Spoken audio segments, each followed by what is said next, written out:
RCMP ਮੁਖੀ ਵੱਲੋਂ Canada ਦੇ ਸਿੱਖ ਭਾਈਚਾਰੇ ਦੇ ਮੈਂਬਰਾਂ ਨੂੰ ਸੂਚਨਾ ਦੇਣ ਲਈ ਅੱਗੇ ਆਉਣ ਦਾ ਸੱਦਾ। ਗਿਆਨੀ ਹਰਪ੍ਰੀਤ ਸਿੰਘ ਨੇ ਆਪਣੇ ਅਹੁਦੇ ਤੋਂ ਦਿੱਤਾ ਅਸਤੀਫਾ। ਸ਼੍ਰੋਮਣੀ ਅਕਾਲੀ ਦਲ ਵੱਲੋਂ ਵਿਰਸਾ ਸਿੰਘ ਵਲਟੋਹਾ ਦਾ ਅਸਤੀਫਾ ਮਨਜ਼ੂਰ। ਕੈਨੇਡੀਅਨ ਸਿੱਖਾਂ ਨੂੰ ਕਤਲ ਕਰਨ ਦੇ ਮਾਮਲੇ ਵਿੱਚ ਰੰਗੇ ਹੱਥੀਂ ਫੜਿਆ ਗਿਆ ਭਾਰਤ ਸਰਦਾਰ ਸਿਮਰਨਜੀਤ ਸਿੰਘ ਮਾਨ ਦਾ ਬਿਆਨ। RCMP ਦੇ ਮੁਖੀ ਨੇ ਕੈਨੇਡਾ ਦੇ ਸਿੱਖ ਭਾਈਚਾਰੇ ਦੇ ਮੈਂਬਰਾਂ ਨੂੰ ਸੂਚਨਾ ਦੇਣ ਲਈ ਅੱਗੇ ਆਉਣ ਦਾ ਸੱਦਾ ਦਿੱਤਾ ਹੈ। ਉਹ ਭਾਰਤ ਸਰਕਾਰ ਨੂੰ ਕੈਨੇਡੀਅਨ ਧਰਤੀ ਤੇ ਹਿੰਸਕ ਗਤੀਵਿਧੀਆਂ ਨਾਲ ਜੋੜਨ ਦੇ ਦੋਸ਼ਾਂ ਦੀ ਜਾਂਚ ਕਰਨਾ ਜਾਰੀ ਰੱਖ ਰਹੇ ਹਨ, ਜਿਸ ਵਿੱਚ ਕਤਲੇਆਮ, ਜਬਰੀ ਵਸੂਲੀ ਅਤੇ ਧਮਕੀਆਂ ਸ਼ਾਮਲ ਹਨ। RCMP ਕਮਿਸ਼ਨਰ ਮਾਈਕ ਡੂਹੇਮ ਨੇ ਰੇਡੀਓ ਕੈਨੇਡਾ ਨਾਲ ਇੰਟਰਵਿਊ ਵਿੱਚ ਕਿਹਾ ਕਿ ਜੇਕਰ ਲੋਕ ਅੱਗੇ ਆਉਂਦੇ ਹਨ ਤਾਂ ਅਸੀਂ ਉਹਨਾਂ ਦੀ ਮਦਦ ਕਰ ਸਕਦੇ ਹਾਂ। ਮੈਂ ਉਹਨਾਂ ਨੂੰ ਅੱਗੇ ਆਉਣ ਲਈ ਕਹਿੰਦਾ ਹਾਂ ਜੇਕਰ ਉਹ ਚਾਹੁੰਦੇ ਹਨ। ਉਹਨਾਂ ਦੀਆਂ ਟਿੱਪਣੀਆਂ ਕੈਨੇਡਾ ਤੇ ਭਾਰਤ ਵਿਚਕਾਰ ਵੱਧ ਰਹੀ ਕੂਟਨੀਤਿਕ ਦਰਾਰ ਦੀ ਪਿੱਠਭੂਮੀ ਦੇ ਵਿਚਕਾਰ ਆਈਆਂ ਹਨ, ਜੋ ਕਿ ਓਟਵਾ ਦੇ ਦੋਸ਼ਾਂ ਤੋਂ ਪੈਦਾ ਹੋਇਆ ਹੈ। ਦਰਅਸਲ ਜੂਨ 2022 ਵਿੱਚ ਭਾਰਤ ਵਿੱਚ ਖਾਲਿਸਤਾਨ ਪੱਖੀ ਸਿੱਖ ਆਗੂਆਂ ਅਤੇ ਕੈਨੇਡਾ ਵਿੱਚ ਭਾਈ ਹਰਦੀਪ ਸਿੰਘ ਨਿੱਜਰ ਦੇ ਕਤਲ ਵਿੱਚ ਭਾਰਤ ਸਰਕਾਰ ਦੇ ਏਜੰਟ ਸ਼ਾਮਿਲ ਸਨ। ਸੋਮਵਾਰ ਨੂੰ ਹੋਈ ਇੱਕ ਪ੍ਰੈਸ ਕਾਨਫਰੰਸ ਦੌਰਾਨ ਡੂਹੇਮ ਨੇ ਦੋਸ਼ ਲਾਇਆ ਸੀ ਕਿ ਭਾਰਤੀ ਡਿਪਲੋਮੈਟਾਂ ਅਤੇ ਕੌਂਸਲਰ ਅਧਿਕਾਰੀਆਂ ਦੇ ਕੈਨੇਡਾ ਵਿੱਚ ਅਪਰਾਧੀ ਗਿਰੋਹਾਂ ਨਾਲ ਸਬੰਧ ਹਨ, ਜਿਸ ਵਿੱਚ ਲਾਰੈਂਸ ਬਿਸ਼ਨੋਈ ਗੈਂਗ ਵੀ ਸ਼ਾਮਿਲ ਹੈ, ਜੋ ਕਤਲੇਆਮ ਅਤੇ ਜਬਰੀ ਵਸੂਲੀ ਸਮੇਤ ਕਈ ਹਿੰਸਕ ਕਾਰਵਾਈਆਂ ਵਿੱਚ ਸ਼ਾਮਿਲ ਸੀ। RCMP ਨੇ ਇਹਨਾਂ ਜਾਂਚਾਂ ਦੇ ਸਬੰਧ ਵਿੱਚ 8 ਵਿਅਕਤੀਆਂ ਨੂੰ ਕਤਲ ਅਤੇ 22 ਹੋਰਾਂ ਉੱਤੇ ਫਿਰੌਤੀ ਅਤੇ ਗੋਲੀਆਂ ਚਲਾਉਣ ਦੇ ਦੋਸ਼ ਲਗਾਏ ਹਨ। ਹਾਲਾਂਕਿ ਨਿੱਜਰ ਦੇ ਕਤਲ ਨਾਲ ਭਾਰਤ ਸਰਕਾਰ ਨੂੰ ਜੋੜਨ ਵਾਲੇ ਕੋਈ ਸਿੱਧੇ ਸਬੂਤਾਂ ਦਾ ਜਨਤਕ ਤੌਰ ਤੇ ਖੁਲਾਸਾ ਨਹੀਂ ਕੀਤਾ ਗਿਆ ਹੈ। ਅਸਿਸਟੈਂਟ ਕਮਿਸ਼ਨਰ ਬ੍ਰਿਗੇਡ ਗੋਵਿੰਦ ਨੇ ਕਿਹਾ ਕਿ ਸਤੰਬਰ 2023 ਤੋਂ 13 ਕੈਨੇਡੀਅਨਾਂ ਨੂੰ ਚੇਤਾਵਨੀ ਦਿੱਤੀ ਗਈ ਹੈ ਕਿ ਉਹ ਭਾਰਤੀ ਏਜੰਟਾਂ ਨਾਲ ਜੁੜੇ ਵਿਅਕਤੀਆਂ ਦੁਆਰਾ ਪਰੇਸ਼ਾਨੀ ਜਾਂ ਧਮਕੀਆਂ ਦਾ ਨਿਸ਼ਾਨਾ ਬਣ ਸਕਦੇ ਹਨ। ਤਖ਼ਤ ਸ੍ਰੀ ਦਮਦਮਾ ਸਾਹਿਬ ਦੇ ਜਥੇਦਾਰ ਗਿਆਨੀ ਹਰਪ੍ਰੀਤ ਸਿੰਘ ਨੇ ਸ਼੍ਰੋਮਣੀ ਕਮੇਟੀ ਨੂੰ ਆਪਣਾ ਅਸਤੀਫਾ ਭੇਜ ਦਿੱਤਾ ਹੈ। ਗਿਆਨੀ ਹਰਪ੍ਰੀਤ ਸਿੰਘ ਵੱਲੋਂ ਇੱਕ ਵੀਡੀਓ ਸੰਦੇਸ਼ ਜਾਰੀ ਕਰਕੇ ਸ਼੍ਰੋਮਣੀ ਕਮੇਟੀ ਨੂੰ ਉਹਨਾਂ ਦਾ ਅਸਤੀਫਾ ਮਨਜ਼ੂਰ ਕਰਨ ਦੀ ਬੇਨਤੀ ਕੀਤੀ ਗਈ ਹੈ। ਗਿਆਨੀ ਹਰਪ੍ਰੀਤ ਸਿੰਘ ਨੇ ਭਾਵੁਕ ਹੁੰਦਿਆਂ ਅਸਤੀਫੇ ਦਾ ਕਾਰਨ ਦੱਸਿਆ। ਉਹਨਾਂ ਕਿਹਾ ਕਿ ਅਕਾਲੀ ਆਗੂ ਵਿਰਸਾ ਸਿੰਘ ਵਲਟੋਹਾ ਵੱਲੋਂ ਉਹਨਾਂ ਦੀ ਲਗਾਤਾਰ ਕਿਰਦਾਰਕੁਸ਼ੀ ਕੀਤੀ ਜਾ ਰਹੀ ਹੈ ਤੇ ਕੱਲ੍ਹ ਜਥੇਦਾਰ ਵੱਲੋਂ ਉਹਨਾਂ ਤੇ ਕੀਤੀ ਕਾਰਵਾਈ ਤੋਂ ਬਾਅਦ ਉਹ ਮੈਨੂੰ ਧਮਕੀਆਂ ਦੇ ਰਹੇ ਹਨ। ਮੈਨੂੰ RSS ਅਤੇ BJP ਨਾਲ ਜੋੜ ਕੇ ਮੇਰੀ ਕਿਰਦਾਰਕੁਸ਼ੀ ਕਰਨ ਤੋਂ ਬਾਅਦ ਹੁਣ ਉਹ ਮੇਰੇ ਪਰਿਵਾਰ ਅਤੇ ਮੇਰੀਆਂ ਧੀਆਂ ਲਈ ਗੰਦੀਆਂ ਧਮਕੀਆਂ ਭੇਜ ਰਹੇ ਹਨ। ਉਹਨਾਂ ਕਿਹਾ ਕਿ ਅਕਾਲੀ ਆਗੂ ਵਲਟੋਹਾ ਵੱਲੋਂ ਅਜਿਹੀਆਂ ਹਰਕਤਾਂ ਦੀ ਉਮੀਦ ਨਹੀਂ ਸੀ। ਉਹਨਾਂ ਇਸ ਗੱਲ ਤੇ ਵੀ ਅਫਸੋਸ ਪ੍ਰਗਟ ਕੀਤਾ ਕਿ ਵਲਟੋਹਾ ਦੀਆਂ ਇਹਨਾਂ ਹਰਕਤਾਂ ਨੂੰ ਅਕਾਲੀ ਦਲ ਦਾ ਸੋਸ਼ਲ ਮੀਡੀਆ ਵਿੰਗ ਪ੍ਰਮੋਟ ਕਰ ਰਿਹਾ ਹੈ। ਉਹਨਾਂ ਕਿਹਾ ਕਿ ਸ਼੍ਰੋਮਣੀ ਕਮੇਟੀ ਵੱਲੋਂ ਵੀ ਇਸ ਤੇ ਕੋਈ ਕਾਰਵਾਈ ਨਹੀਂ ਕੀਤੀ ਜਾ ਰਹੀ, ਇਸ ਲਈ ਮੈਂ ਹੁਣ ਆਪਣੇ ਅਹੁਦੇ ਤੋਂ ਅਸਤੀਫਾ ਦੇ ਰਿਹਾ ਹਾਂ। ਮੈਂ ਆਪਣੀ ਕੌਮ ਨੂੰ, ਆਪਣੇ ਪੰਥ ਨੂੰ ਇਹ ਜਾਣਕਾਰੀ ਦੇਣਾ ਚਾਹੁੰਦਾ ਕਿ ਵਿਰਸਾ ਸਿੰਘ ਵਲਟੋਹਾ ਜੋ ਲਗਾਤਾਰ ਸਿੰਘ ਸਾਹਿਬਾਨ ਦੇ ਖਿਲਾਫ ਕਿਰਦਾਰਕੁਸ਼ੀ ਕਰ ਰਿਹਾ ਸੀ, ਉਸ ਖਿਲਾਫ ਕੱਲ੍ਹ ਸ੍ਰੀ ਅਕਾਲ ਤਖ਼ਤ ਸਾਹਿਬ ਤੋਂ ਪੰਜ ਸਿੰਘ ਸਾਹਿਬਾਨ ਨੇ ਫੈਸਲਾ ਸੁਣਾਇਆ। ਉਸ ਤੋਂ ਬਾਅਦ ਵੀ ਉਹ ਲਗਾਤਾਰ ਹਰ ਘੰਟੇ ਕਿਰਦਾਰਕੁਸ਼ੀ ਕਰ ਰਿਹਾ, ਖਾਸ ਤੌਰ ਦੇ ਉੱਤੇ ਮੈਨੂੰ ਨਿਸ਼ਾਨਾ ਬਣਾ ਕੇ। ਔਰ ਹੁਣ ਉਸ ਵੱਲੋਂ ਨੀਚਤਾ ਦੀਆਂ ਹੱਦਾਂ ਜਿਹੜੀਆਂ ਉਹ ਪਾਰ ਕਰ ਦਿੱਤੀਆਂ ਗਈਆਂ ਨੇ। ਸੁਨੇਹੇ ਭਿਜਵਾਏ ਜਾ ਰਹੇ ਨੇ ਮੇਰੇ ਪਰਿਵਾਰ ਨੂੰ ਨੰਗਿਆਂ ਕਰਨ ਲਈ ਔਰ ਮੇਰੀਆਂ ਧੀਆਂ ਤੱਕ ਨੂੰ ਫੜਨ ਲਈ। ਔਰ ਇਹ ਗੱਲਾਂ ਬਰਦਾਸ਼ਤ ਤੋਂ ਬਾਹਰ ਹੈ। ਔਰ ਸਭ ਤੋਂ ਵੱਡੀ ਗੱਲ ਕਿ ਉਹਦੀ ਪੁਸ਼ਤ ਬਣਾਈ ਸ਼੍ਰੋਮਣੀ ਅਕਾਲੀ ਦਲ ਦਾ ਸੋਸ਼ਲ ਮੀਡੀਆ ਵਿੰਗ ਕਰ ਰਿਹਾ। ਔਰ ਸ਼੍ਰੋਮਣੀ ਅਕਾਲੀ ਦਲ ਦੇ ਉਹ ਲੀਡਰ ਜਿਨ੍ਹਾਂ ਨੂੰ ਟੋਨੀ ਕਿਹਾ ਜਾਂਦਾ, ਜਿਨ੍ਹਾਂ ਨੂੰ ਪੰਥਕ ਪਰੰਪਰਾਵਾਂ ਮਰਿਆਦਾਵਾਂ ਦਾ ਉੱਕਾ ਗਿਆਨ ਨਹੀਂ ਹੈ, ਉਹ ਉਹਦੀ ਪੁਸ਼ਤ ਬਣਾਈ ਕਰ ਰਿਹਾ। ਵਿਰਸੇ ਵਲਟੋਏ ਤੋਂ ਕੋਈ ਅਸੀਂ ਡਰਨ ਵਾਲੇ ਨਹੀਂ ਹੈ, ਪਰ ਸ਼੍ਰੋਮਣੀ ਅਕਾਲੀ ਦਲ ਦੇ ਥਰਡ ਕਲਾਸ ਦੇ ਨੇਤਾਵਾਂ ਦਾ ਔਰ ਸੋਸ਼ਲ ਮੀਡੀਆ ਵਿੰਗ ਵੱਲੋਂ ਉਹਦੀ ਪੁਸ਼ਤ ਪਨਾਹੀ ਕਰਨਾ ਇਹ ਮਨ ਨੂੰ ਬਹੁਤ ਦੁਖੀ ਕਰਦਾ ਹੈ। ਮੇਰੀ ਸੰਸਥਾ ਸ਼੍ਰੋਮਣੀ ਗੁਰਦੁਆਰਾ ਪ੍ਰਬੰਧਕ ਕਮੇਟੀ ਉਹ ਵੀ ਇਸ ਮਾਮਲੇ 'ਚ ਖਾਮੋਸ਼ ਹੈ। ਔਰ ਇਹੋ ਜਿਹੀ ਪੋਜੀਸ਼ਨ ਦੇ ਵਿੱਚ ਅਸੀਂ ਖਾਸ ਤੌਰ 'ਤੇ ਮੈਂ ਇਹ ਤਖ਼ਤ ਸਾਹਿਬ ਦੀ ਸੇਵਾ ਨਹੀਂ ਕਰ ਸਕਦੇ, ਕਿਉਂਕਿ ਜਿੱਥੇ ਮੈਂ ਜਥੇਦਾਰ ਹਾਂ ਉੱਥੇ ਧੀਆਂ ਦਾ ਪਿਓ ਵੀ ਹਾਂ। ਇਸ ਲਈ ਮੈਂ ਪਰ ਸ਼੍ਰੋਮਣੀ ਗੁਰਦੁਆਰਾ ਪ੍ਰਬੰਧਕ ਕਮੇਟੀ ਦੇ ਪ੍ਰਧਾਨ ਨੂੰ ਆਪਣਾ ਅਸਤੀਫਾ ਭੇਜ ਰਿਹਾ ਔਰ ਉਹਨੂੰ ਕਹਿ ਰਿਹਾ कि मेरा ਅਸਤੀਫਾ ਪ੍ਰਵਾਨ ਕੀਤਾ ਜਾਵੇ। ਮੇਰੀ ਜਾਤ ਤੱਕ ਪਰਖੀ ਜਾ ਰਹੀ, ਮੈਨੂੰ ਥ੍ਰੈਟ ਕੀਤਾ ਜਾ ਰਿਹਾ, ਗਲਤ ਧੰਦੇ ਸੁਨੇਹੇ ਭਜਵਾਏ ਜਾ ਰਹੇ ਔਰ ਇਹ ਨੀਚਤਾ ਦੀਆਂ ਹੱਦਾਂ ਪਾਰ ਕਰ ਰਹੀਆਂ। ਇੰਨਾ ਘਟੀਆ, ਇੰਨਾ ਥੱਲੇ ਵਿਰਸਾ ਸਿੰਘ ਗਿਰੂਗਾ ਕਦੇ ਸੋਚਿਆ ਨਹੀਂ ਸੀ। ਮੈਂ ਸ਼੍ਰੋਮਣੀ ਗੁਰਦੁਆਰਾ ਪ੍ਰਬੰਧਕ ਕਮੇਟੀ ਦਾ ਦਿਲ ਦੀਆਂ ਗਹਿਰਾਈਆਂ 'ਚੋਂ ਧੰਨਵਾਦ ਕਰਦਾ, ਜਿਨ੍ਹਾਂ ਨੇ ਮੈਨੂੰ ਪੜ੍ਹਾਇਆ, ਮੈਨੂੰ ਮੁਕਤਸਰ ਸਾਹਿਬ ਹੈੱਡ ਗ੍ਰੰਥੀ ਬਣਾਇਆ, ਮੈਨੂੰ ਤਖ਼ਤ ਸ੍ਰੀ ਦਮਦਮਾ ਸਾਹਿਬ ਦੇ ਜਥੇਦਾਰ ਦੀ ਸੇਵਾ ਸੌਂਪੀ ਔਰ ਸ੍ਰੀ ਅਕਾਲ ਤਖ਼ਤ ਸਾਹਿਬ ਦੇ ਕਾਰਜਕਾਰੀ ਜਥੇਦਾਰ ਦੀ ਇਸ ਚੀਜ਼ ਨੂੰ ਸੇਵਾ ਸੌਂਪੀ। ਸਿੱਖ ਸੰਪਰਦਾਵਾਂ, ਜਥੇਬੰਦੀਆਂ, ਧਾਰਮਿਕ ਸਭਾ ਸੁਸਾਇਟੀਆਂ ਨੇ ਮੇਰੇ ਸਿਰ 'ਤੇ ਪੱਗ ਰੱਖੀ ਔਰ ਮੈਂ ਉਹਨਾਂ ਨੂੰ ਇਹ ਮਾਣ ਦੇ ਨਾਲ ਕਹਿਣਾ ਕਿ ਤੁਹਾਡੀ ਰੱਖੀ ਪੱਗ ਨੂੰ ਮੈਂ ਬੇਦਾਗ ਆਪਣੇ ਘਰ ਲੈ ਕੇ ਜਾ ਰਿਹਾ, ਇਹਨੂੰ ਦਾਗ ਨਹੀਂ ਲੱਗਣ ਦਿੱਤਾ।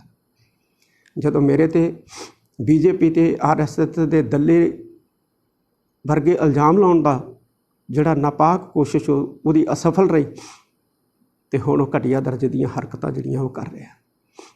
ਬਸ ਮੈਂ ਆਪਣੀ ਕੌਮ ਨੂੰ ਜਾਣਕਾਰੀ ਦੇਣੀ ਸੀ ਔਰ ਮੈਂ ਆਪਣੀ ਕੌਮ ਤੋਂ ਮਾफ़ੀ ਮੰਗਦਾ। ਇਸ ਸੇਵਾ ਦੌਰਾਨ ਜੇ ਕਿਤੇ ਮੈਥੋਂ ਕੋਈ ਗਲਤੀ ਹੋਈ ਹੋਵੇ, ਮੈਥੋਂ ਕੋਈ ਕਿਸੇ ਪ੍ਰਤੀ ਮਾੜਾ ਲਫ਼ਜ਼ ਬੋਲਿਆ ਹੋਵੇ, ਮੈਂ ਖਿਮਾ ਦਾ ਚਾਚਕ ਹਾਂ। ਸ਼੍ਰੋਮਣੀ ਗੁਰਦੁਆਰਾ ਪ੍ਰਬੰਧਕ ਕਮੇਟੀ ਮੇਰੀ ਸੰਸਥਾ ਹੈ, ਮੈਂ ਆਪਣੀ ਸੰਸਥਾ ਦਾ ਹਮੇਸ਼ਾ ਵਫਾਦਾਰ ਰਹੂੰਗਾ।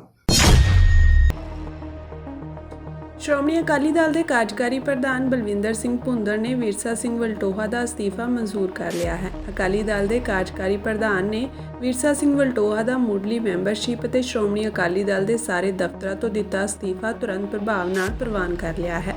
ਜ਼ਿਕਰਯੋਗ ਹੈ ਕਿ ਬੀਤੇ ਕੱਲ੍ਹ ਪੰਜ ਸਿੰਘ ਸਾਹਿਬਾਨਾਂ ਵੱਲੋਂ ਬਲਵਿੰਦਰ ਸਿੰਘ ਭੁੰਦੜ ਨੂੰ ਹੁਕਮ ਦਿੱਤੇ ਗਏ ਸਨ ਕਿ ਉਹ ਵਿਰਸਾ ਸਿੰਘ ਵਲਟੋਹਾ ਨੂੰ 24 ਘੰਟਿਆਂ ਦੇ ਅੰਦਰ ਪਾਰਟੀ ਵਿੱਚੋਂ ਕੱਢ ਦੇਣ ਅਤੇ 10 ਸਾਲ ਤੱਕ ਉਹਨਾਂ ਨੂੰ ਪਾਰਟੀ ਵਿੱਚ ਮੁੜ ਸ਼ਾਮਲ ਨਾ ਕੀਤਾ ਜਾਵੇ। ਇਸ ਮਗਰੋਂ ਵਲਟੋਹਾ ਵੱਲੋਂ ਆਪ ਹੀ ਪਾਰਟੀ ਦੀ ਮੁੱਢਲੀ ਮੈਂਬਰਸ਼ਿਪ ਅਤੇ ਸਾਰੇ ਅਹੁਦਿਆਂ ਤੋਂ ਅਸਤੀਫਾ ਦੇ ਦਿੱਤਾ ਗਿਆ ਸੀ। ਸ਼੍ਰੀ ਅਕਾਲ ਤਖ਼ਤ ਸਾਹਿਬ ਤੋਂ ਜੋ ਮੇਰੇ ਬਾਰੇ ਆਦੇਸ਼ ਜਾਰੀ ਹੋਇਆ ਹੈ ਉਹ ਵੀ ਸਾਰਿਆਂ ਤੱਕ ਪਹੁੰਚ ਗਿਆ ਹੋਵੇਗਾ। ਮੈਨੂੰ ਆਦੇਸ਼ ਸਿਰ ਮੱਥੇ ਪਵਾਉਣ,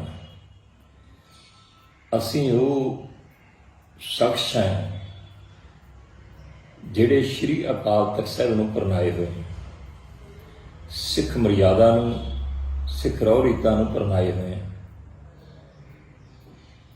ਭਾਵੇਂ ਕਿ ਹਮ ਨਹੀਂ ਚੰਗੇ ਬੁਰਾ ਨਹੀਂ ਕੋਈ, ਉਸ ਸਿਧਾਂਤ ਦਾ ਵੀ ਧਾਰਨੀ ਹੈ, ਪਰ ਆਪਣੇ ਆਪ ਤੇ ਇਸ ਗੱਲ ਦਾ ਵੀ ਮਾਣ ਹੈ ਕਿ ਸਤਿਗੁਰਾਂ ਨੇ ਸਿੱਖੀ ਦੀ ਦਾਤ ਬਖਸ਼ੀ ਹੈ, ਸਿੱਖੀ ਸਿਧਾਂਤ ਬਖਸ਼ਿਆ ਹੈ, ਸਿੱਖੀ ਤੇ ਚੱਲਣ ਦੀ ਸ਼ਕਤੀ ਬਖਸ਼ੀ ਤੇ ਸੱਚ ਬੋਲਣ ਦੀ ਅੱਜ ਹੀ ਨਹੀਂ, ਜਦੋਂ ਤੋਂ ਹੋਸ਼ ਸੰਭਾਲੀ ਹੈ ਉਹ ਵੀ ਸ਼ਕਤੀ ਬਖਸ਼ੀ। ਔਰ ਜਿਹੜਾ ਮੇਰੇ ਬਾਰੇ ਫੈਸਲਾ ਕੀਤਾ ਗਿਆ ਹੈ ਕਿ ਸ਼੍ਰੋਮਣੀ ਅਕਾਲੀ ਦਲ ਦੀ ਲੀਡਰਸ਼ਿਪ ਮੈਨੂੰ 10 ਸਾਲ ਲਈ ਸ਼੍ਰੋਮਣੀ ਅਕਾਲੀ ਦਲ ਦੀ ਮੁੱਢਲੀ ਮੈਂਬਰਸ਼ਿਪ ਤੋਂ ਖਾਰਜ ਕਰ ਦੇਵੇ, ਇਹ ਸ਼੍ਰੀ ਅਕਾਲ ਤਖ਼ਤ ਸਾਹਿਬ ਦਾ ਹੁਕਮ ਹੈ, ਪੰਜ ਸਿੰਘ ਸਾਹਿਬਾਨ ਦਾ ਹੁਕਮ ਹੈ ਔਰ ਸ਼੍ਰੀ ਅਕਾਲ ਤਖ਼ਤ ਸਾਹਿਬ ਦੇ ਹੁਕਮ ਨੂੰ ਅਕਾਲੀ ਦਲ ਹਮੇਸ਼ਾ ਹੀ ਪ੍ਰਣਾ ਕੇ ਚੱਲਦਾ ਰਿਹਾ, ਮੰਨ ਕੇ ਚੱਲਦਾ ਰਿਹਾ ਹੈ। ਔਰ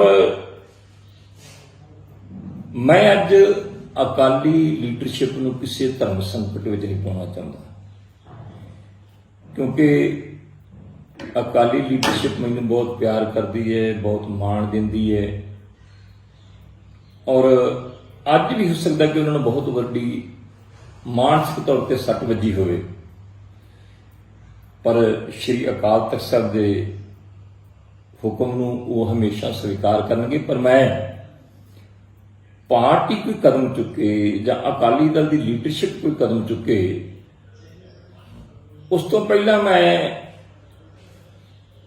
ਆਪਣੇ ਤੌਰ ਤੇ ਐਲਾਨ ਕਰ ਦੇਣਾ ਚਾਹਣਾ ਜਾਂ ਬੇਨਤੀ ਕਰ ਦੇਣਾ ਚਾਹਣਾ ਹੈ ਕਿ ਮੈਂ ਅਕਾਲੀ ਦਲ ਦੀ ਮੁੱਢਲੀ ਮੈਂਬਰਸ਼ਿਪ ਤੋਂ ਅਸਤੀਫਾ ਦਿੰਦਾ, ਪਰ ਮੈਂ ਨਾਲ ਹੀ ਸਪਸ਼ਟ ਕਰ ਦੇਣਾ ਚਾਹੁੰਦਾ ਹਾਂ ਕਿ ਮੈਂ ਅਕਾਲੀ ਹਾਂ, ਮੇਰੀਆਂ ਰਗਾਂ 'ਚ ਅਕਾਲੀ ਖੂਨ ਦੌੜਦਾ ਹੈ। ਮੇਰੇ 'ਚ ਦਮਦਮੀ ਟਕਸਾਲ ਦੀ ਸੋਚ ਦੌੜਦੀ ਹੈ। ਮੇਰੇ 'ਚ ਸੰਤ ਬਾਬਾ ਜਰਨੈਲ ਸਿੰਘ ਦੀ ਉਹ ਜਿਹੜੀ ਅਣਖ ਤੇ ਗੈਰਤ ਵਾਲੀ ਸੋਚ ਸੀ ਉਹ ਦੌੜਦੀ। ਠੀਕ ਹੈ ਕਿ ਮੇਰੇ ਬਾਰੇ ਅੱਜ ਅਕਾਲੀ ਦਲ ਨੂੰ ਲੈ ਕੇ ਫੈਸਲਾ ਕਰ ਦਿੱਤਾ ਗਿਆ, ਪਰ ਮੈਂ ਬੇਨਤੀ ਕਰੂੰਗਾ ਕਿ ਮੇਰੇ ਵਿੱਚੋਂ ਅਕਾਲੀ ਦਲ ਕੱਢ ਕਿਵੇਂ ਦਿਓਗੇ। ਮੈਂ ਹਮੇਸ਼ਾ ਸ਼੍ਰੀ ਅਕਾਲ ਤਖਤ ਸਾਹਿਬ ਨੂੰ ਸਮਰਪਿਤ ਰਹਿਣ ਵਾਲਾ ਸਿੱਖ ਹਾਂ ਔਰ ਮੈਂ ਸਾਰੇ ਸਿੰਘ ਸਾਹਿਬਾਨਾਂ ਦਾ ਦਿਲ ਤੋਂ ਸਤਿਕਾਰ ਕਰਦਾ, ਪਰ ਮੈਂ ਹੀ ਨਹੀਂ, ਹਰ ਸਿੱਖ ਚਾਹੁੰਦਾ ਹੈ ਕਿ ਸਾਡੇ ਜਿਹੜੇ ਜਥੇਦਾਰ ਸਾਹਿਬਾਨ ਨੇ ਉਹ ਸਾਡੇ ਸਿਧਾਂਤ ਤੇ ਸਾਡੀ ਮਰਿਆਦਾ ਤੇ ਦ੍ਰਿੜਤਾ ਦੇ ਨਾਲ ਫੈਸਲਾ ਦੇਣ। ਸ਼੍ਰੋਮਣੀ ਅਕਾਲੀ ਦਲ ਅੰਮ੍ਰਿਤਸਰ ਪ੍ਰਧਾਨ ਅਤੇ ਸੰਗਰੂਰ ਤੋਂ ਸੰਸਦ ਮੈਂਬਰ ਸਰਦਾਰ ਸਿਮਰਨਜੀਤ ਸਿੰਘ ਮਾਨ ਦਾ ਬਿਆਨ ਆਇਆ ਹੈ ਕਿ ਸੁਰੱਖਿਆ ਸਲਾਹਕਾਰ ਇੰਡੀਆ ਤੇ ਹਿੰਦੂ ਖੁਫੀਆ ਏਜੰਸੀਆਂ ਵੱਲੋਂ ਗੁਪਤ ਰੂਪ ਵਿੱਚ ਫੰਡ ਭੇਜ ਕੇ ਆਪਣੇ ਹਿੰਦੂ ਪੱਖੀ ਅਫਸਰਾਂ ਤੇ ਲੋਕਾਂ ਰਾਹੀਂ ਇਹ ਗੁੰਮਰਾਹਕੁਨ ਪ੍ਰਚਾਰ ਕੀਤਾ ਗਿਆ ਕਿ ਸਾਨੂੰ ਸਿੱਖਾਂ ਵੱਲੋਂ ਮਾਰਨ ਦੀਆਂ ਧਮਕੀਆਂ ਆ ਰਹੀਆਂ ਹਨ। ਇਹ ਕੌਮਾਂਤਰੀ ਪੱਧਰ ਤੇ ਆਪਣੇ ਪਾਪਾਂ ਨੂੰ ਛੁਪਾਉਣ ਲਈ ਅਤੇ ਸਿੱਖ ਕੌਮ ਨੂੰ ਬਦਨਾਮ ਕਰਨ ਲਈ ਇਹਨਾਂ ਏਜੰਸੀਆਂ ਵੱਲੋਂ ਇਹ ਪ੍ਰਚਾਰ ਕਰਵਾਇਆ ਗਿਆ, ਜਦੋਂ ਕਿ ਇਸ ਵਿੱਚ ਰੱਤੀ ਭਰ ਵੀ ਕੋਈ ਸੱਚਾਈ ਨਹੀਂ ਸੀ, ਕਿਉਂਕਿ 1947 ਤੋਂ ਹੀ ਸਿੱਖ ਕੌਮ ਇੰਡੀਅਨ ਹੁਕਮਰਾਨਾਂ ਦੇ ਜ਼ਬਰ ਜ਼ੁਲਮ ਦਾ ਸ਼ਿਕਾਰ ਹੁੰਦੀ ਆ ਰਹੀ ਹੈ, ਜਿਸ ਵਿੱਚ ਉਹਨਾਂ ਦਾ ਕਤਲੇਆਮ, ਨਸਲੀ ਸਫਾਈ, ਧਾਰਮਿਕ ਹਮਲੇ ਅਤੇ ਉਹਨਾਂ ਦੀਆਂ ਯਾਦਗਾਰਾਂ ਨੂੰ ਤਬਾਹ ਕਰਨ ਅਤੇ ਉਹਨਾਂ ਦੇ ਅਮਨ ਚੈਨ ਨੂੰ ਖਤਮ ਕਰਨ ਦੀਆਂ ਕਾਰਵਾਈਆਂ ਹੁੰਦੀਆਂ ਰਹੀਆਂ ਹਨ। ਇਸ ਵਿੱਚ ਵੀ ਕੋਈ ਸੱਚਾਈ ਨਹੀਂ ਕਿ ਕੈਨੇਡਾ ਦੀਆਂ ਚੋਣਾਂ ਨੂੰ ਪ੍ਰਭਾਵਿਤ ਕਰਨ ਲਈ, ਸਿੱਖਾਂ ਦੀਆਂ ਵੋਟਾਂ ਪ੍ਰਾਪਤ ਕਰਨ ਲਈ ਸਿੱਖਾਂ ਨੂੰ ਉਕਸਾਇਆ ਜਾ ਰਿਹਾ ਹੈ। ਉਹਨਾਂ ਕਿਹਾ ਕਿ ਕਨਿਸ਼ਕਾ ਹਵਾਈ ਜਹਾਜ਼ ਵਿਸਫੋਟ ਜੋ ਈਸਟ ਸਮੁੰਦਰ ਵਿੱਚ ਹੋਇਆ ਸੀ, ਉਹ ਉਸ ਸਮੇਂ ਦੇ ਵਜ਼ੀਰੇ ਆਜ਼ਮ ਰਾਜੀਵ ਗਾਂਧੀ ਅਤੇ ਸੁਰੱਖਿਆ ਵਜ਼ੀਰ ਵੱਲੋਂ ਇੱਕ ਸਾਜ਼ਿਸ਼ ਤਹਿਤ ਆਜ਼ਾਦੀ ਚਾਹੁਣ ਵਾਲੇ ਸਿੱਖਾਂ ਦੀ ਲਹਿਰ ਨੂੰ ਖਤਮ ਕਰਨ ਲਈ ਇਸ ਵਿਸਫੋਟ ਦੀ ਸਾਜ਼ਿਸ਼ ਘੜੀ ਗਈ ਸੀ। ਉਹਨਾਂ ਕਿਹਾ ਕਿ ਕੈਨੇਡਾ ਦਾ major commission Air India Kanishka ਵਿਸਫੋਟ ਦੀ ਸੱਚਾਈ ਅਤੇ ਸਾਜ਼ਿਸ਼ ਦੀ ਛਾਣਬੀਣ ਲਈ ਬਣਾਇਆ ਗਿਆ ਸੀ, ਜਿਸ ਕੋਲ ਅਜਿਹਾ ਕੋਈ ਸਬੂਤ ਸਾਹਮਣੇ ਨਹੀਂ ਆਇਆ ਜਿਸ ਨਾਲ ਇਸ ਵਿਸਫੋਟ ਵਿੱਚ ਕਿਸੇ ਤਰ੍ਹਾਂ ਸਿੱਖ ਦੋਸ਼ੀ ਹੋਣ। ਜੋ ਸਰਦਾਰ ਤਲਵਿੰਦਰ ਸਿੰਘ ਪਰਮਾਰ ਨੂੰ ਸ਼ੱਕੀ ਤੌਰ ਤੇ RCMP ਵੱਲੋਂ ਲਿਆਂਦਾ ਗਿਆ ਸੀ, ਇਹ ਵੀ ਹਿੰਦੂਤਵ ਹਕੂਮਤ ਦੇ ਸਮੇਂ ਬਣਾਈ ਗਈ ਸਾਜ਼ਿਸ਼ ਦਾ ਹਿੱਸਾ ਸੀ। ਉਸ ਨੂੰ ਪੰਜਾਬ ਪੁਲਿਸ ਵੱਲੋਂ ਗ੍ਰਿਫਤਾਰ ਕੀਤਾ ਗਿਆ। ਜੇਕਰ ਉਹ ਅਜਿਹੇ ਕਿਸੇ ਵਿਸਫੋਟ ਦੇ ਮਾਮਲੇ ਵਿੱਚ ਸ਼ਾਮਿਲ ਹੁੰਦਾ, ਫਿਰ ਉਸ ਨੂੰ ਉਸ ਸਮੇਂ ਦੇ DGP ਪੰਜਾਬ KPS ਗਿੱਲ ਵੱਲੋਂ ਗੈਰ ਕਾਨੂੰਨੀ ਢੰਗ ਨਾਲ ਕਿਉਂ ਨਹੀਂ ਮਾਰਿਆ ਗਿਆ। ਸਾਡੀ ਪਾਰਟੀ ਵੱਲੋਂ ਇਸ ਕਨਿਸ਼ਕ ਹਵਾਈ ਵਿਸਫੋਟ ਮਾਮਲੇ ਤੇ ਕੈਨੇਡਾ ਨੂੰ ਅਪੀਲ ਕੀਤੀ ਗਈ ਸੀ ਕਿ ਇਸ ਵਿਸਫੋਟ ਵਿੱਚ ਕੈਨੇਡਾ ਸਥਿਤ ਹਿੰਦੂ ਇੰਡੀਅਨ ਡਿਪਲੋਮੈਟਸ ਸ਼ਾਮਿਲ ਹਨ ਅਤੇ ਇਸ ਦੀ ਤਹਿ ਤੱਕ ਜਾਂਚ ਕੀਤੀ ਜਾਵੇ, ਕਿਉਂਕਿ ਇਸ ਫਲਾਈਟ ਦੇ ਆਖਰੀ ਸਮੇਂ ਤੇ ਉਹਨਾਂ ਡਿਪਲੋਮੈਟਸ ਦੀਆਂ ਉਡਾਨਾਂ ਰੱਦ ਕੀਤੀਆਂ ਗਈਆਂ ਜੋ ਆਪਣੇ ਆਪ ਵਿੱਚ ਇਸ ਇੰਡੀਅਨ ਸਾਜ਼ਿਸ਼ ਨੂੰ ਪ੍ਰਤੱਖ ਕਰਦੀ ਹੈ। ਸਾਡੀ ਪਾਰਟੀ ਕੈਨੇਡਾ ਵਿੱਚ ਸਥਿਤ ਇੰਡੀਅਨ ਡਿਪਲੋਮੈਟਸ ਜਿਵੇਂ ਹਾਈ ਕਮਿਸ਼ਨ ਸੰਜੇ ਵਰਮਾ, ਹੋਰ ਜੂਨੀਅਰ ਅਧਿਕਾਰੀ ਅਤੇ ਰੋਹ ਦੇ ਅਧਿਕਾਰੀ ਜੋ ਓਟਵਾ ਵਿੱਚ ਸਨ, ਉਹਨਾਂ ਦੇ ਅਮਲਾਂ ਤੋਂ ਬਿਲਕੁਲ ਸੰਤੁਸ਼ਟ ਨਹੀਂ। ਇਸ ਲਈ ਅਸੀਂ ਇਹ ਮੰਨਦੇ ਹਾਂ ਕਿ ਇਸ ਅਤ ਗੁੱਝੇ ਭੇਦ ਭਰੇ ਕੈਨੇਡਾ ਵਿੱਚ ਭਾਈ ਹਰਦੀਪ ਸਿੰਘ ਨਿੱਜਰ, ਰਿਪੁਦਮਨ ਸਿੰਘ ਮਲਿਕ ਅਤੇ ਸੁਖਦੂਲ ਸਿੰਘ ਦੇ ਹੋਏ ਕਤਲਾਂ ਦੇ ਸੱਚ ਨੂੰ ਸਾਹਮਣੇ ਲਿਆਉਣ ਲਈ ਇਸ ਦੀ ਛਾਣਬੀਣ International Criminal Court at the Hague ਵਿੱਚ ਹੋਣੀ ਚਾਹੀਦੀ ਹੈ, ਕਿਉਂਕਿ ਇਹ ਕਤਲ ਇੰਡੀਅਨ ਹੁਕਮਰਾਨਾਂ ਨੇ ਕਰਵਾਏ ਹਨ। ਦੂਸਰਾ, ਜਿਹੇ ਗੈਰ ਕਾਨੂੰਨੀ ਤੇ ਅਣਮਨੁੱਖੀ ਕਤਲ ਕਰਦੇ ਹੋਏ ਇੰਡੀਅਨ ਹੁਕਮਰਾਨਾਂ ਨੇ ਉਹਨਾਂ ਮੁਲਕਾਂ ਦੀ ਪ੍ਰਭੂਸ਼ਤਾ ਦਾ ਵੀ ਘਾਣ ਕੀਤਾ ਹੈ। ਇਸ ਵਿੱਚ ਵਜ਼ੀਰੇ ਆਜ਼ਮ ਨਰਿੰਦਰ ਮੋਦੀ, ਗ੍ਰਹਿ ਵਜ਼ੀਰ ਅਮਿਤ ਸ਼ਾਹ, ਵਿਦੇਸ਼ ਵਜ਼ੀਰ ਜੈ ਸ਼ੰਕਰ, ਰੱਖਿਆ ਵਜ਼ੀਰ ਰਾਜਨਾਥ ਸਿੰਘ, ਸੁਰੱਖਿਆ ਸਲਾਹਕਾਰ ਅਜੀਤ ਡੋਵਾਲ, ਰਾਹ ਮੁਖੀ ਰਵੀ ਸਿਨਹਾ ਅਤੇ ਸਾਬਕਾ ਰਾਹ ਮੁਖੀ ਸ਼ਮੰਤ ਗੋਇਲ ਸ਼ਾਮਿਲ ਹਨ, ਜਿਨ੍ਹਾਂ ਨੇ ਅਜਿਹੇ ਅਣਮਨੁੱਖੀ ਕਤਲ ਕਰਨ ਦੇ ਆਦੇਸ਼ ਦਿੱਤੇ ਹਨ। ਉਹਨਾਂ ਕਿਹਾ ਕਿ ਜੋ ਖੁਫੀਆ ਏਜੰਸੀਆਂ ਅਤੇ ਕੌਮੀ ਸੁਰੱਖਿਆ ਸਲਾਹਕਾਰ ਨੂੰ ਅਜਿਹੇ ਗੈਰ ਕਾਨੂੰਨੀ ਕੰਮਾਂ ਲਈ ਵੱਡੇ ਪੱਧਰ ਤੇ ਫੰਡ ਜਾਰੀ ਕੀਤੇ ਜਾਂਦੇ ਹਨ, ਉਹਨਾਂ ਦਾ ਨਾ ਤਾਂ CAC ਵੱਲੋਂ ਐਡਿਟ ਕਰਨ ਦਾ ਕੋਈ ਅਧਿਕਾਰ ਹੈ ਅਤੇ ਨਾ ਹੀ ਉਹ ਮੁਲਕ ਦੀ ਪਾਰਲੀਮੈਂਟ ਜਾਂ ਕਿਸੇ ਹੋਰ ਸੰਸਥਾ ਨੂੰ ਇਸ ਵਿਸ਼ੇ ਤੇ ਜਵਾਬਦੇਹ ਹਨ। ਇਸ ਸੱਚ ਨੂੰ ਮੈਂ 9 ਫਰਵਰੀ 2023 ਅਤੇ 5 ਫਰਵਰੀ 2024 ਨੂੰ ਬਤੌਰ ਮੈਂਬਰ ਪਾਰਲੀਮੈਂਟ ਹੁੰਦੇ ਹੋਏ ਪਾਰਲੀਮੈਂਟ ਵਿੱਚ ਵੀ ਉਠਾਇਆ ਸੀ। ਇਹ ਕਤਲ ਬਿਲਕੁਲ ਉਸੇ ਪੈਟਰਨ ਦੇ ਹੋ ਰਹੇ ਹਨ ਜਿਵੇਂ ਇਜ਼ਰਾਈਲ ਆਪਣੇ ਵਿਰੋਧੀਆਂ ਦੇ ਕਰਦਾ ਆ ਰਿਹਾ ਹੈ। ਜਦੋਂ ਵੀ ਇਜ਼ਰਾਈਲ ਨੇ ਕਿਸੇ ਵਿਅਕਤੀ ਦਾ ਅਜਿਹਾ ਕਤਲ ਕਰਨਾ ਹੁੰਦਾ ਹੈ ਤਾਂ ਉਸ ਨੂੰ ਉੱਥੋਂ ਦੇ ਵਜ਼ੀਰੇ ਆਜ਼ਮ ਤੋਂ ਇਜਾਜ਼ਤ ਲੈਣੀ ਹੁੰਦੀ ਹੈ, ਜੋ ਕਿ ਉੱਥੋਂ ਦੇ ਵਜ਼ੀਰੇ ਆਜ਼ਮ ਦੀ ਰੈੱਡ ਬੁੱਕ ਵਿੱਚ ਦਰਜ ਹੁੰਦੀ ਹੈ। ਇਸ ਇਜ਼ਰਾਈਲੀ ਮੁਸਾਦ ਦੇ ਪੈਟਰਨ ਨੂੰ ਹਿੰਦੂਤਵ ਹੁਕਮਰਾਨਾਂ ਨੇ ਅਪਣਾਇਆ ਹੋਇਆ ਹੈ। ਇਸੇ ਸੋਚ ਅਧੀਨ ਵਜ਼ੀਰੇ ਆਜ਼ਮ ਮੋਦੀ ਅਤੇ ਉਸ ਦੇ ਸਹਿਯੋਗੀਆਂ ਨੇ ਅਮਰੀਕਨ ਨਾਗਰਿਕ ਸਰਦਾਰ ਗੁਰਪਤਵੰਤ ਸਿੰਘ ਪੰਨੂ ਦੇ ਕਤਲ ਕਰਨ ਦੀ ਅਸਫਲ ਕੋਸ਼ਿਸ਼ ਵੀ ਕੀਤੀ ਹੈ, ਜਿਸ ਦਾ ਨਤੀਜਾ ਸਾਹਮਣੇ ਆਇਆ ਹੈ ਕਿ ਅਮਰੀਕਾ ਨੇ ਨਿਖਿਲ ਗੁਪਤਾ ਨਾਮ ਦੇ ਇਸ ਕਤਲ ਵਿੱਚ ਸ਼ਾਮਿਲ ਹਿੰਦੂ ਨੂੰ ਬਤੌਰ ਪ੍ਰਮੁੱਖ ਸਬੂਤ ਦੇ ਗ੍ਰਿਫਤਾਰ ਕੀਤਾ ਹੋਇਆ ਹੈ। ਇੱਥੋਂ ਤੱਕ ਕਿ ਅਮਰੀਕਾ ਨੇ ਇਸ ਕਤਲ ਸਾਜ਼ਿਸ਼ ਵਿੱਚ ਇੰਡੀਆ ਦੇ ਸੁਰੱਖਿਆ ਸਲਾਹਕਾਰ ਅਜੀਤ ਡੋਵਾਲ ਨੂੰ ਵੀ ਸੰਮਨ ਜਾਰੀ ਕੀਤੇ ਹੋਏ ਹਨ। ਉਨ੍ਹਾਂ ਕਿਹਾ ਕਿ ਸਾਡੀ ਪਾਰਟੀ ਇਸ ਗੱਲ ਤੇ ਹੈਰਾਨ ਹੈ ਕਿ ਜੋ ਟੀਮ ਇੰਡੀਆ ਨੇ ਗੁਰਪਤਵੰਤ ਸਿੰਘ ਪੰਨੂ ਦੇ ਕਤਲ ਦੀ ਜਾਂਚ ਕਰਨ ਲਈ ਅਮਰੀਕਾ ਭੇਜੀ ਸੀ, ਉਸ ਕੇਸ ਦੀ ਫਾਈਲ ਨੂੰ ਹੁਣ ਬੰਦ ਕਿਉਂ ਕਰ ਦਿੱਤਾ ਗਿਆ ਹੈ। ਪੰਜਾਬ ਵਿੱਚ ਕਿਸਾਨਾਂ ਵੱਲੋਂ 17 ਅਕਤੂਬਰ ਯਾਨੀ ਭਲਕੇ ਸਾਰੇ ਟੋਲ ਪਲਾਜ਼ੇ ਮੁਫਤ ਕੀਤੇ ਜਾਣਗੇ, ਜਦੋਂ ਕਿ 18 ਅਕਤੂਬਰ ਨੂੰ ਆਮ ਆਦਮੀ ਪਾਰਟੀ ਅਤੇ ਭਾਜਪਾ ਆਗੂਆਂ ਦੇ ਘਰਾਂ ਦੇ ਬਾਹਰ ਮੋਰਚੇ ਲਗਾਏ ਜਾਣਗੇ। ਮੁੱਖ ਤੌਰ ਤੇ ਭਾਜਪਾ ਆਗੂਆਂ ਅਰਵਿੰਦ ਖੰਨਾ, ਪਰਨੀਤ ਕੌਰ ਅਤੇ ਆਪ ਦੇ ਸਾਰੇ ਮੰਤਰੀਆਂ ਤੇ ਵਿਧਾਇਕਾਂ ਦੇ ਘਰਾਂ ਦੇ ਬਾਹਰ ਮੋਰਚਾ ਲਾਇਆ ਜਾਵੇਗਾ। ਇਹ ਫੈਸਲਾ ਭਾਰਤੀ ਕਿਸਾਨ ਯੂਨੀਅਨ ਏਕਤਾ ਉਗਰਾਹਾਂ ਵੱਲੋਂ ਲਿਆ ਗਿਆ ਹੈ। ਇਹ ਫੈਸਲਾ ਝੋਨੇ ਦੀ ਸਹੀ ਢੰਗ ਨਾਲ ਖਰੀਦ ਦੇ ਵਿਰੋਧ ਵਿੱਚ ਲਿਆ ਗਿਆ ਹੈ। ਕਿਸਾਨਾਂ ਵੱਲੋਂ ਕੇਂਦਰ ਅਤੇ ਪੰਜਾਬ ਸਰਕਾਰ ਦੋਵਾਂ ਖਿਲਾਫ ਰੋਸ ਪ੍ਰਦਰਸ਼ਨ ਕੀਤਾ ਜਾਵੇਗਾ। ਕਿਸਾਨ ਆਗੂ ਜੋਗਿੰਦਰ ਸਿੰਘ ਉਗਰਾਹਾਂ ਨੇ ਦੱਸਿਆ ਕਿ ਜਥੇਬੰਦੀ ਦੀ 5 ਮੈਂਬਰੀ ਸੂਬਾ ਲੀਡਰਸ਼ਿਪ ਟੀਮ ਨੇ ਇਹ ਫੈਸਲਾ ਲਿਆ ਹੈ। ਫੈਸਲੇ ਅਨੁਸਾਰ ਸਾਡਾ ਸੰਘਰਸ਼ ਦਿਨ ਰਾਤ ਜਾਰੀ ਰਹੇਗਾ। ਕਿਸਾਨਾਂ ਤੇ ਮਜ਼ਦੂਰਾਂ ਦੀਆਂ ਕਈ ਮੰਗਾਂ ਹਨ। ਇਹਨਾਂ ਮੰਗਾਂ ਵਿੱਚ ਘੱਟੋ-ਘੱਟ ਸਮਰਥਨ ਮੁੱਲ ਤੇ ਝੋਨੇ ਦੀ ਨਿਰਵਿਘਨ ਖਰੀਦ ਸ਼ੁਰੂ ਕਰਨ ਤੋਂ ਇਲਾਵਾ ਹੋਰ ਵੀ ਕਈ ਮੰਗਾਂ ਇਸ ਵਿੱਚ ਸ਼ਾਮਿਲ ਹਨ, ਜਿਸ ਤੇ ਕੇਂਦਰ ਦੀ ਭਾਜਪਾ ਤੇ ਸੂਬੇ ਦੀ ਆਪ ਸਰਕਾਰ ਗੰਭੀਰਤਾ ਨਹੀਂ ਦਿਖਾ ਰਹੀ ਹੈ। ਕਿਸਾਨ ਆਗੂਆਂ ਨੇ ਕੇਂਦਰ ਤੇ ਪੰਜਾਬ ਸਰਕਾਰਾਂ ਤੇ ਕਿਸਾਨਾਂ ਦੀਆਂ ਇਹਨਾਂ ਜਾਇਜ਼ ਮੰਗਾਂ ਨੂੰ ਅਣਗੌਲਿਆਂ ਕਰਨ ਦਾ ਇਲਜ਼ਾਮ ਲਾਇਆ ਹੈ, ਜੋ ਕਾਰਪੋਰੇਟ ਪੱਖੀ WTO ਦੀ ਖੁੱਲ੍ਹੀ ਮੰਡੀ ਨੀਤੀ ਦਾ ਵਿਰੋਧ ਕਰ ਰਹੇ ਹਨ। ਉਹਨਾਂ ਸਮੂਹ ਪਿੰਡਾਂ ਦੇ ਕਿਸਾਨਾਂ ਮਜ਼ਦੂਰਾਂ ਨੂੰ ਕੇਂਦਰ ਅਤੇ ਸੂਬਾ ਸਰਕਾਰਾਂ ਦੇ ਇਸ ਮਾਰੂ ਹਮਲੇ ਨੂੰ ਹਰਾਉਣ ਲਈ ਦਿਨ ਰਾਤ ਇੱਕ ਕਰਨ ਦੀ ਅਪੀਲ ਕੀਤੀ ਹੈ। ਸਾਥੀਓ, ਮੈਂ ਜੋਗਿੰਦਰ ਸਿੰਘ ਉਗਰਾਹਾਂ, ਸੂਬਾ ਪ੍ਰਧਾਨ ਭਾਰਤੀ ਕਿਸਾਨ ਏਕਤਾ ਉਗਰਾਹਾਂ। 13 ਤਰੀਕ ਨੂੰ ਝੋਨੇ ਦੀ ਖਰੀਦ ਦੇ ਸੰਬੰਧ 'ਚ ਜਿਹੜੀਆਂ ਘਰੇਲਾਂ ਰੋਕੀਆਂ ਸੀ, ਆਪਾਂ ਤੋਂ ਵਿਚਾਰਿਆ ਸੀ ਵੀ ਜੇ ਖਰੀਦ ਉਸੇ ਤਰ੍ਹਾਂ ਮੱਠੀ ਰਹੀ ਤਾਂ ਆਪਾਂ ਅਗਲਾ ਐਕਸ਼ਨ ਪ੍ਰੋਗਰਾਮ ਫੇਰ ਦੇਵਾਂਗੇ। ਅੱਜ ਅਸੀਂ 5 ਮੈਂਬਰੀ 'ਚ ਵਿਚਾਰਿਆ ਹੈ ਕਿ ਝੋਨੇ ਦੀ ਖਰੀਦ ਦੇ ਵਿੱਚ ਕੋਈ ਬਹੁਤਾ ਫਰਕ ਨਹੀਂ ਪਿਆ। ਉਸੇ ਤਰ੍ਹਾਂ ਮੰਡੀਆਂ ਦੇ ਵਿੱਚ ਕਿਸਾਨ ਖੱਜਲ ਖੁਆਰ ਹੋ ਰਹੇ ਨੇ ਤੇ ਸਰਕਾਰ ਲਾਰੇ ਰੱਪੇ ਤੇ ਆਈ ਹੋਈ ਹੈ। ਅਸੀਂ ਫੈਸਲਾ ਕੀਤਾ ਹੈ ਕਿ 17 ਤਰੀਕ ਨੂੰ ਸਾਰੇ ਪੰਜਾਬ ਦੇ ਟੋਲ ਪਲਾਜ਼ੇ ਫ੍ਰੀ ਕੀਤੇ ਜਾਣਗੇ ਤੇ 18 ਤਰੀਕ ਨੂੰ MLA, ਆਪ ਦੇ ਸਾਰੇ MLA ਤੇ BJP ਦੇ ਆਗੂਆਂ ਦੇ ਘਰਾਂ ਦੇ ਅੱਗੇ ਪੱਕੇ ਧਰਨੇ ਲਾਏ ਜਾਣਗੇ। ਜਿੰਨਾ ਚਿਰ ਮਤਲਬ ਖਰੀਦ ਹੈ ਜਿਹੜੀ ਚਾਲੂ ਨਹੀਂ ਹੁੰਦੀ, ਉਹ ਧਰਨੇ ਜਾਰੀ ਰੱਖਾਂਗੇ। ਤੇ ਨਾਲ ਹੀ ਕੁਝ ਮੰਗਾਂ ਨੇ ਸਾਡੀਆਂ, ਜਿਹੜੀਆਂ ਅਸੀਂ ਪ੍ਰੈਸ ਰਾਹੀਂ ਰਿਲੀਜ਼ ਵੀ ਕਰਾਂਗੇ ਤੇ ਤੁਹਾਨੂੰ ਇਹ ਵੀਡੀਓ ਪਾ ਕੇ ਤੁਹਾਨੂੰ ਸੋਸ਼ਲ ਮੀਡੀਆ ਰਾਹੀਂ ਤੁਹਾਡੇ ਕੋਲ ਭੇਜਾਂਗੇ ਵੀ, ਤੇ ਲਿਖਤੀ ਵੀ ਤੁਹਾਡੇ ਕੋਲ ਭੇਜੀਆਂ ਜਾਣਗੀਆਂ। ਉਹਦੇ ਵਿੱਚ ਸਰਕਾਰੀ ਖਰੀਦ ਦੀ ਹੈ, ਮਜ਼ਦੂਰਾਂ ਵਾਲੀ ਵੀ ਹੈ, ਤੇ ਜਿਹੜਾ ਸੈਲਰਾਂ ਦੇ ਵਿੱਚ ਡਿਲਿੰਗ ਹੋਇਆ ਹੈ ਝੋਨਾ ਚੌਲ ਨੇ, ਉਹਨਾਂ ਨੂੰ ਚੁਕਾਉਣ ਦੀ ਗੱਲ ਵੀ ਹੈ। ਇਹ ਸਾਰੀਆਂ ਮੰਗਾਂ ਨੂੰ ਲੈ ਕੇ ਅਸੀਂ ਇਹ ਐਕਸ਼ਨ ਪਲਾਨ ਕੀਤਾ ਹੈ। ਤੁਹਾਨੂੰ ਸਾਰਿਆਂ ਨੂੰ ਬੇਨਤੀ ਹੈ ਵੀ ਇਸ ਐਕਸ਼ਨ ਪਲਾਨ ਨੂੰ ਲਾਗੂ ਕਰਾਉਣ ਦੀ ਖਾਤਰ ਹੁਣ ਤੋਂ ਹੀ ਗੱਡੀਆਂ ਲੈ ਕੇ ਪਿੰਡਾਂ ਦੇ ਵਿੱਚ ਸਾਰੇ ਬਲਾਕ ਦੇ ਆਗੂ ਇਸ ਗੱਲ ਦੀ ਗਾਰੰਟੀ ਕਰਨ ਕਿ ਪਿੰਡਾਂ ਦੇ ਵਿੱਚ ਜ਼ੋਰਦਾਰ ਪ੍ਰਚਾਰ ਹੋਵੇ, ਤਾਂ ਕਿ ਲੋਕਾਂ ਨੂੰ ਜਿਹੜੀ ਚੋਣਾਂ ਦੇ ਮੌਕੇ ਚੋਣਾਂ ਦੇ ਵਿੱਚ ਰੁੱਝੇ ਹੋਏ ਲੋਕ ਨੇ, ਉਹਨਾਂ ਦੇ ਕੰਨਾਂ ਤੱਕ ਇਹ ਬਾਤ ਚੱਲੇ, ਕਿਉਂਕਿ ਅੱਜ ਚੋਣਾਂ ਖਤਮ ਹੋ ਜਾਣੀਆਂ ਨੇ। ਪੰਚਾਇਤੀ ਚੋਣਾਂ ਸ਼ਾਮ ਨੂੰ 4 ਵਜੇ ਤੱਕ ਇਹ ਸਮਾਪਤ ਹੋ ਜਾਣੀਆਂ, ਕਿਉਂਕਿ ਚੋਣਾਂ ਦਾ ਕੰਮ ਮੁੱਕ ਜਾਣਾ ਤੇ ਆਹ ਲੜਾਈ ਹੈ ਜਿਹੜੀ ਝੋਨੇ ਦੀ, ਸਾਡੀ ਚੁੱਲ੍ਹਿਆਂ ਦੀ ਲੜਾਈ, ਮਜ਼ਦੂਰਾਂ ਦੀ ਲੜਾਈ, ਟਰੱਕ ਯੂਨੀਅਨ ਵਾਲਿਆਂ ਦੀ ਲੜਾਈ ਤੇ ਬਹੁਤ ਸਾਰੇ ਹਿੱਸਿਆਂ ਦੀ ਲੜਾਈ ਹੈ ਜਿਹੜੀ, ਇਹਦੇ 'ਚ ਯੋਗਦਾਨ ਪਾਉਣ ਵਾਸਤੇ ਲੋਕਾਂ ਕੋਲ ਸੁਨੇਹਾ ਦਿਓ। ਤੁਹਾਡਾ ਇਹ ਕੰਮ ਹੈ, ਗੱਡੀਆਂ ਲੈ ਕੇ ਜ਼ੋਰ ਨਾਲ ਪਾਓ ਤੇ ਇਸ ਐਕਸ਼ਨ ਨੂੰ ਕਾਮਯਾਬ ਕਰੋ।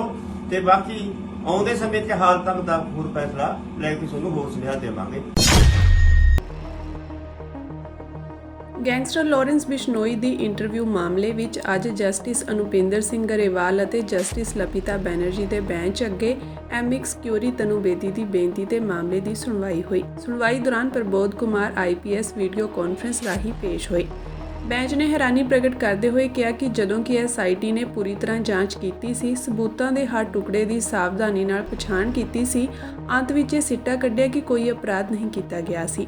ਇਸ ਦੇ ਬਾਵਜੂਦ ਪੁਲਿਸ ਨੇ ਇਸ ਅਦਾਲਤ ਨੂੰ ਬਾਈਪਾਸ ਕਰਦੇ ਹੋਏ JMIC ਕੋਰਟ SAS ਨਗਰ ਦੇ ਸਾਹਮਣੇ ਸਿੱਧੇ ਤੌਰ ਤੇ ਰੱਦ ਕਰਨ ਦੀ ਰਿਪੋਰਟ ਦਾਇਰ ਕੀਤੀ, ਜਿਸ ਨੇ ਪਹਿਲਾਂ SIT ਦਾ ਗਠਨ ਕੀਤਾ ਸੀ। ਦਲੀਲਾਂ ਸੁਣਨ ਤੋਂ ਬਾਅਦ ਬੈਂਚ ਨੇ SIT ਦੇ ਮੁਖੀ ਪ੍ਰਬੋਧ ਕੁਮਾਰ IPS ਨੂੰ ਦਿਨ ਦੇ ਅੰਤ ਤੱਕ ਇਸ ਅਦਾਲਤ ਵਿੱਚ ਪੁਲਿਸ ਰਿਪੋਰਟ ਪੇਸ਼ ਕਰਨ ਦੇ ਨਿਰਦੇਸ਼ ਦਿੱਤੇ। ਇਸ ਮਾਮਲੇ ਤੇ ਸੁਣਵਾਈ ਤੋਂ ਬਾਅਦ ਅਕਾਲੀ ਆਗੂ ਵਿਕਰਮ ਸਿੰਘ ਮਜੀਠੀਆ ਦਾ ਵੀ ਬਿਆਨ ਆਇਆ ਹੈ। ਕੱਲ ਮੈਂ ਟਵੀਟ ਕੀਤੀ ਸੀ ਜਿਸ 'ਚ ਲਾਰੈਂਸ ਬਿਸ਼ਨੋਈ ਨੂੰ ਕਿਸ ਤਰੀਕੇ ਨਾਲ ਪੰਜਾਬ ਦੀ ਆਮ ਆਦਮੀ ਪਾਰਟੀ ਦੀ ਸਰਕਾਰ ਔਰ ਖਾਸ ਤੌਰ ਤੇ ਪੰਜਾਬ ਦੇ ਚੀਫ ਮਿਨਿਸਟਰ ਜਿਹੜੇ ਹੋਮ ਮਿਨਿਸਟਰ ਵੀ ਹੈ, ਜੇਲ੍ਹ ਮਿਨਿਸਟਰ ਵੀ ਰਹੇ ਆ, ਭਗਵੰਤ ਮਾਨ ਉਹਦੀ ਮਦਦ ਕਰ ਰਿਹਾ। ਉਹ ਇਸ ਗੱਲ ਤੋਂ ਸਾਫ਼ ਹੈ ਕਿ ਆਹ ਕੈਂਸਲੇਸ਼ਨ ਰਿਪੋਰਟ ਹੈ ਜੀ ਉਸ ਕੇਸ 'ਚ, ਔਰ ਸਾਰੀ ਉਹਦੇ ਹੱਕ ਦੀ ਗੱਲ ਕਰਦਿਆਂ ਹੋਇਆ ਜਿਹੜੀ ਇੰਟਰਵਿਊ ਹੋਈ ਸੀ ਜੇਲ੍ਹ 'ਚੋਂ, ਉਸ ਇੰਟਰਵਿਊ 'ਚ ਜਿਹੜੀ ਪੁਲਿਸ ਕਸਟਡੀ 'ਚ ਇੰਟਰਵਿਊ ਹੋਈ ਸੀ, ਬੜੀ ਵੱਡੀ ਇਨਕੁਆਇਰੀ ਹੋਈ, ਸੂ ਮੋਟੋ ਨੋਟਿਸ ਹਾਈ ਕੋਰਟ ਨੇ ਲਿਆ ਔਰ ਉਸ ਕੇਸ 'ਚ ਕੱਲ ਕੈਂਸਲੇਸ਼ਨ ਰਿਪੋਰਟ ਪਾ ਦਿੱਤੀ ਗਈ ਹੈ, ਅਨਟ੍ਰੇਸਡ ਰਿਪੋਰਟ ਪਾ ਦਿੱਤੀ ਗਈ। ਔਰ ਕਮਾਲ ਦੀ ਗੱਲ ਇਹ ਹੈ ਕਿ ਲਾਰੈਂਸ ਬਿਸ਼ਨੋਈ ਦਾ ਸਿੱਕਾ ਭਗਵੰਤ ਮਾਨ ਤੇ ਆਮ ਆਦਮੀ ਪਾਰਟੀ ਦੇ ਕਿਸ ਤਰੀਕੇ ਦਾ ਚੱਲਦਾ ਹੈ ਕਿ ਜਿਹੜੇ ਬੰਦੇ ਨੇ ਸਿੱਧੂ ਮੂਸੇਵਾਲੇ ਦਾ ਕਤਲ ਜੇਲ੍ਹ 'ਚੋਂ ਬੈਠਿਆ ਕਰਤਾ ਹੋਵੇ, ਜਿਸ ਬੰਦੇ ਨੇ ਸਲਮਾਨ ਖਾਨ ਨੂੰ ਮਾਰਨ ਦੀ ਇਹ ਧਈਆ ਕੀਤਾ ਔਰ ਉੱਤੇ ਇੱਕ ਨਹੀਂ ਕਈ ਜਾਨਲੇਵਾ ਹਮਲੇ ਕਰਤੇ ਆ, ਜਿਹਨੇ ਕੁਝ ਦਿਨ ਪਹਿਲਾਂ ਬਾਬਾ ਸਿੱਦੀਕੀ ਦੇ ਕੇਸ 'ਚ ਉਹਦਾ ਕੇਸ ਸਾਹਮਣੇ ਆਇਆ ਜਿਸ 'ਚ ਉਹਨੂੰ ਕਤਲ ਕਰਤਾ ਗਿਆ ਔਰ ਇਹ ਕਿਹਾ ਗਿਆ ਕਿ ਤੇਰੇ ਮੁੰਡੇ ਨੂੰ ਵੀ ਮਾਰਾਂਗੇ। ਕਈ ਹੋਰ ਅਣਗਿਣਤ ਫਰੌਤੀਆਂ, ਟਾਰਗੇਟਡ ਕਿਲਿੰਗ ਕਰਨ ਵਾਲਾ ਲਾਰੈਂਸ ਬਿਸ਼ਨੋਈ ਉਹਦੇ ਇੰਟਰਵਿਊ ਦੇ ਕੇਸ 'ਚ, ਜਿਹਦੇ 'ਚ ਪਹਿਲਾਂ ਇਨਕੁਆਇਰੀ ਨੂੰ ਗੋਲਮੋਲ ਕਰਨ ਦੀ ਕੋਸ਼ਿਸ਼ ਕੀਤੀ ਗਈ, 2 ਮੈਂਬਰੀ ਕਮੇਟੀ ਬਣਾਈ ਭਗਵੰਤ ਮਾਨ ਨੇ ਔਰ ਇਹ ਗੱਲ ਕਹੀ ਕਿ ਇੰਟਰਵਿਊ ਇੱਥੇ ਹੋਈ ਨਹੀਂ। ਫਿਰ high court, honourable high court ਨੇ DGP ਪ੍ਰਬੋਧ ਕੁਮਾਰ ਜੀ ਨੂੰ ਇਹ ਡਿਊਟੀ ਦਿੱਤੀ। ਉਹਨਾਂ ਨੇ ਕਿਹਾ ਕਿ ਇੰਟਰਵਿਊ ਇੱਥੇ ਹੋਈ, ਖਰੜ 'ਚ ਹੋਈ ਔਰ ਪੁਲਿਸ ਕਸਟਡੀ 'ਚ ਹੋਈ। ਉਸ ਕੇਸ 'ਚ 9/10 ਨੂੰ ਉਹਦੇ 'ਚ ਅਕਤੂਬਰ ਦੇ ਮਹੀਨੇ 'ਚ ਕੈਂਸਲੇਸ਼ਨ ਰਿਪੋਰਟ ਫਾਈਲ ਕਰਤੀ ਹੈ। ਲਾਰੈਂਸ ਬਿਸ਼ਨੋਈ ਦੇ ਇਹ ਸਾਰੇ ਮਾਮਲੇ ਨੂੰ ਅਨਟ੍ਰੇਸਡ ਔਰ ਉਹ ਕੇਸ ਨੂੰ ਕੈਂਸਲ ਕਰਤਾ ਹੈ। ਤੁਸੀਂ ਹੈਰਾਨ ਹੋਵੋਗੇ, ਸਾਰੀਆਂ ਧਾਰਾਵਾਂ ਹਟਾਤੀਆਂ। 384 ਐਕਸਟੋਰਸ਼ਨ ਨਾਨ ਬੇਲੇਬਲ ਸੀ, ਉਹ ਹਟਾਤਾ। ਡਿਸਟਰਕਸ਼ਨ ਆਫ ਐਵੀਡੈਂਸ ਮਿਟਾਉਣਾ 201 7 ਸਾਲ ਦੀ ਸਜ਼ਾ ਨਾਨ ਬੇਲੇਬਲ, ਉਹ ਹਟਾਤਾ। 202 intentional omission to give information of events, ਉਹ ਹਟਾਤਾ। 116 ਪੁਲਿਸ ਤੇ ਲੱਗਦਾ ਸੀਗਾ abetment of an offence by public servant, ਉਹ ਹਟਾਤਾ।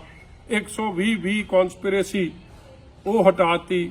ਸਿਰਫ ਤੇ ਸਿਰਫ ਇੱਕ ਨਿੱਕਾ ਜਿਹਾ ਨਾਨ ਅਵੇਲੇਬਲ 506 ਦੀ ਕਾਰਵਾਈ ਕਰਕੇ ਛੱਡਤੀ ਹੈ। ਮੈਨੂੰ ਇਹ ਦੱਸੋ, ਇਸ ਬੰਦੇ ਦੀ ਐਡੀ ਸ਼ਕਤੀ ਕਾਹਦੀ? ਸਰਕਾਰਾਂ ਇਹ ਚਲਾ ਰਿਹਾ, ਫਿਰ ਮਤਲਬ ਭਗਵੰਤ ਮਾਨ ਨੂੰ ਤਾਂ ਚਲਾਉਣ ਵਾਲਾ ਲਾਰੈਂਸ ਬਿਸ਼ਨੋਈ ਹੋ ਗਿਆ। ਪਹਿਲਾਂ ਦਿੱਲੀ ਦੀ ਤਿਹਾੜ ਜੇਲ੍ਹ 'ਚੋਂ ਬਹਿ ਕੇ ਇੱਥੇ ਮਰਡਰ ਕਰ ਦੇਣਾ, ਜਿਹਦੇ ਲਿੰਕ ਪਾਕਿਸਤਾਨ ਨਾਲ ਨੇ, ਜਿਹੜਾ ਇੱਕ ਪਾਕਿਸਤਾਨ ਦੇ ਵੱਡੇ ਗੈਂਗਸਟਰ ਨੂੰ ਵਧਾਈ ਦੇ ਰਿਹਾ ਸੀ, ਜਿਹਦਾ ਅਮਰੀਕਾ ਤੱਕ, ਕੈਨੇਡਾ ਤੱਕ AP ਢਿੱਲੋਂ ਤੇ ਘਰ ਦੇ ਬਾਹਰ ਫਾਇਰਿੰਗ ਕਰਾ ਦੇਵੇ, ਜਿਹਦੇ ਕਿੱਡੇ ਆਰੋਪ ਇੰਟਰਨੈਸ਼ਨਲ ਸਰਕਾਰਾਂ ਜਿਹਦੇ ਤੇ ਆਰੋਪ ਲਾ ਰਹੀ ਹੈ, ਉਹਦੀ ਤੁਸੀਂ ਇਹ ਵੇਖ ਲਓ ਕਿੰਨੀ ਚੱਲਦੀ ਹੈ ਕਿ ਅੱਜ ਉਹਦੇ ਕੇਸ 'ਚ ਅਨਟ੍ਰੇਸਡ ਰਿਪੋਰਟ, ਅੱਜ ਉਹਦੇ ਕੇਸ 'ਚ ਉਹਦੇ ਹੱਕ ਦੀ ਗੱਲ ਪੰਜਾਬ ਦੀ ਆਮ ਆਦਮੀ ਪਾਰਟੀ ਨੇ ਕੀਤੀ ਹੈ।